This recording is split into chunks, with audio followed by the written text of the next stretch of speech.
आज का आपका क्लास है यूनिट एंड डायमेंशन का।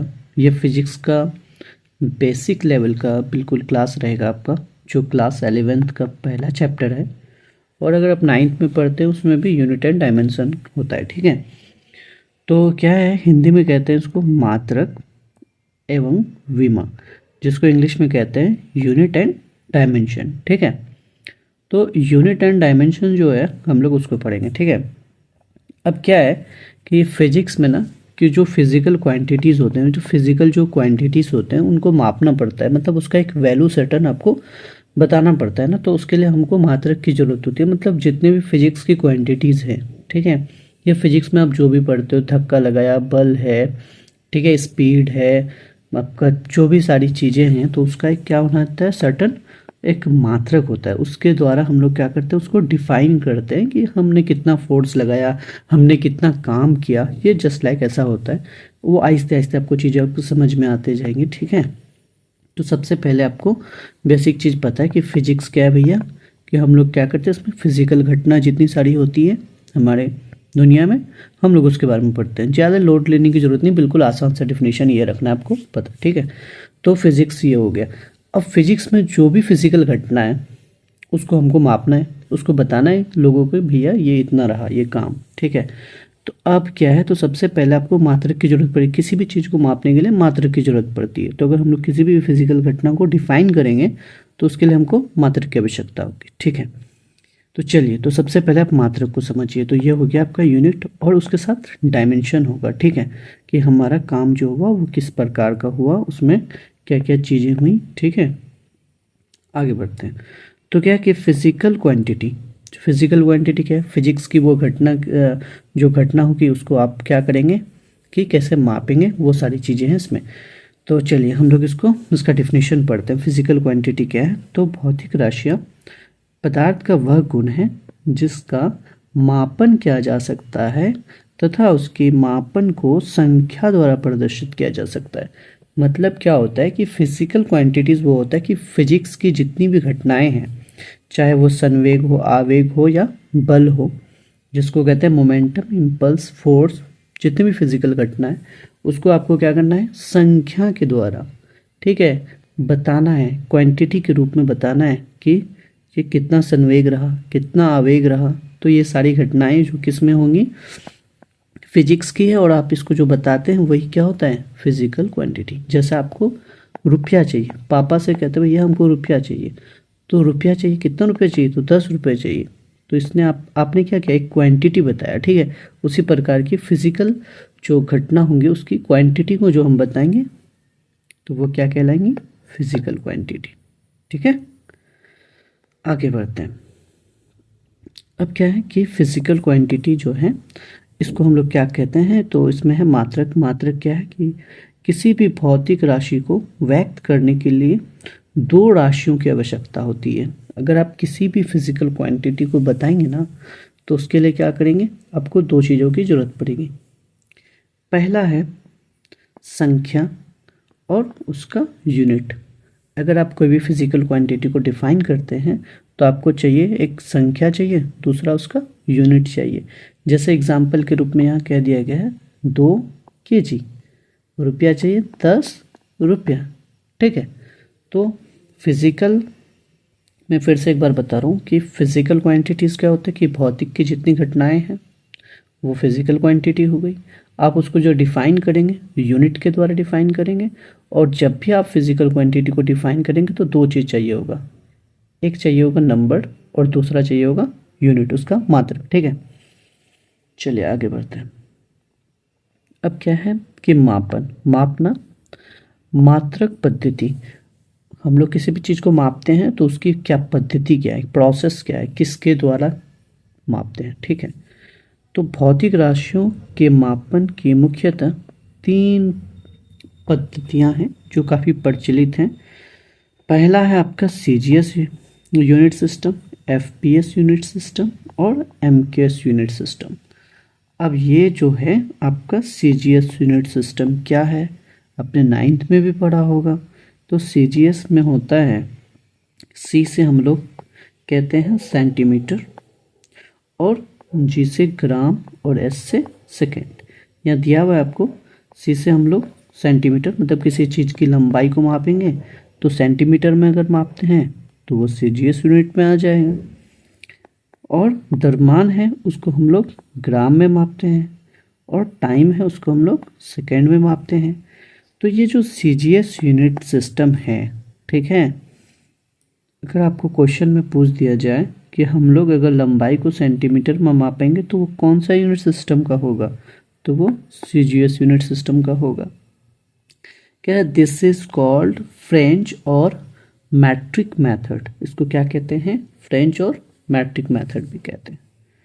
आगे बढ़ते हैं, सीजीएस तो हो गया, एफपीएस, ये सब मेथड है, किसी भी चीज़ को मापते हैं, फुट में, पाउंड में, सेकेंड में, अब सेंटीमीटर में, ग्राम में, सेकेंड में, किलोमीटर, मीटर। तो अगर हम लोग लंबाई को सेंटीमीटर से मापेंगे तो वो सीजीएस में आएगा, ग्राम में मापेंगे तो भी सीजीएस में आएगा, सेकेंड में तो ये सीजीएस में। एफपीएस में क्या है, जब आप लंबाई को फुट से मापें, द्रव्यमान को पाउंड से मापें, और सेकेंड को मतलब टाइम को सेकेंड से मापें, तो वो आपका कहलाएगा एफपीएस। ठीक है, अब कह रहा है it is called British method. ठीक है, और ये एफपीएस मेथड जो है, इस मेथड को ब्रिटिश मेथड भी कहते हैं। ओके, चलिए आगे बढ़ा जाए। सीजीएस हो गया, एफपीएस हो गया, एमकेएस। एमकेएस क्या, एम फॉर मीटर, लंबाई को अगर आप मीटर से मापें, के फॉर किलोग्राम, अगर द्रव्यमान को आप किलोग्राम से मापें, एस फॉर सेकेंड, अगर टाइम को आप सेकेंड से मापें। तो इस प्रकार से तीन आपके पास क्या हो गया, मेजरमेंट मेथड हो गया। इसमें आपने देखा होगा कि सीजीएस में, एफपीएस में, एमकेएस में क्या है कि लंबाई को सेंटीमीटर, फुट और मीटर से मापा जा रहा है अलग अलग। तो ये बात आपको याद रखना है कि अलग अलग मेथड में लंबाई को अलग अलग तरीके से मापा जाता था। ठीक है, तो ये सब अलग अलग जगह का और अलग अलग टाइम पे इसका एक प्रचलन रहा है। आगे हम लोग पढ़ेंगे यूनिट सिस्टम में कि सिस्टम ऑफ इंटरनेशनल। ये अब है क्या कि जब अलग अलग लंबाई को अलग अलग देशों में अलग अलग तरीके से मापा जाएगा तो फिर लेन देन करने में प्रॉब्लम होगी, इसीलिए निकाला गया अंतर्राष्ट्रीय पद्धति। ठीक है, मापन के लिए अंतर्राष्ट्रीय पद्धति, जिसमें क्या हो कि सभी देश में हर जगह लंबाई को एक ही मतलब यूनिट से मापा जाए, जिससे प्रॉब्लम ना हो लेन देन करने में। ठीक है, तो सन 1971 ईस्वी में फ्रांस की राजधानी पेरिस में मापतोल विभाग के अंतर्राष्ट्रीय अधिवेशन में एसआई पद्धति को मान्यता मिली। ये जो आपका एसआई सिस्टम है, ये इंटरनेशनल यूनिट सिस्टम है। ये अलग अलग देशों में अलग अलग तरीके से नहीं मापना है, आपको एसआई को फॉलो करना है, जिससे क्या हो, सभी देशों को, लोगों को इंटरनेशनली बिजनेस करने में किसी भी प्रकार का कोई प्रॉब्लम ना हो। तो एसआई यूनिट सिस्टम हो गया। इसमें क्या है, इसको दो आप पार्ट समझ लो, इसका दो हिस्सा। पहला है कि बेसिक यूनिट सिस्टम और दूसरा हो गया सप्लीमेंट्री यूनिट सिस्टम। तो बेसिक यूनिट सिस्टम में 7 हैं और इसके जो सप्लीमेंट्री यूनिट सिस्टम में इसमें 2 यूनिट आते हैं। ठीक है, तो इसकी संख्या 7 है और इसकी संख्या 2 है। अगर आपसे पूछा जाए कि बेसिक यूनिट सिस्टम में कितने यूनिट्स आते हैं तो 7 आते हैं, और सप्लीमेंट्री में पूछा जाए तो 2 आते हैं। चलिए देखते हैं कि बेसिक क्या है। बेसिक का मतलब ही आपको नाम से पता चल रहा है। बेसिक का मतलब होता है कि बेसिकली शुरुआत जहाँ से होती है, तो हम लोग को लंबाई को मापने की ज़रूरत होती है, द्रव्यमान को, समय को, तापमान को, धारा को, ज्योति तीव्रता को और पदार्थ की मात्रा को। तो यहाँ से आप ये विमा को भी बिल्कुल डायमेंशन, मतलब हेडलाइन में था यूनिट एंड डायमेंशन, तो ये आप विमा भी ज़रा ध्यान देंगे। ठीक है, तो क्या है, लंबाई को हम लोग मीटर से मापेंगे इंटरनेशनली, और द्रव्यमान को किलोग्राम, समय को सेकेंड, और तापमान को केल्विन, करंट को एम्पेयर, ज्योति तीव्रता को कैंडेला, और पदार्थ की मात्रा को मोल, ठीक है, ये बहुत इंपॉर्टेंट है जो आगे फिर आप पढ़ेंगे, ठीक है। तो मीटर को संकेत में एम रखा गया, किलोग्राम को केजी और सेकेंड को स्मॉल वाला एस, केल्विन में स्मॉल के, एम्पियर में कैपिटल ए और कैंडेला में CD, ठीक है, और मोल का MOL। अब वीमा में आपको सबसे इंटरेस्टिंग ये सारी चीज़ें ध्यान में रखना है कि ये M4 जो आपका मीटर है, यहाँ मीटर में रखा गया है लंबाई के लिए, मीटर के लिए जब आप डायमेंशन का यूज़ करेंगे तो L मानेंगे, मीटर को लंबाई वाले चीज़ को क्या मानना है, L मानना है, ये याद रखना है आपको। और द्रव्यमान जहाँ मास होगा, मास का M, तो आप यहाँ से ऐसे समझ सकते हैं, ठीक है। इसको आसानी से याद रखने के लिए आप ऐसे करें कि length for L, mass for M और टाइम फॉर T, ये तीनों चीज़ बहुत इंपॉर्टेंट है।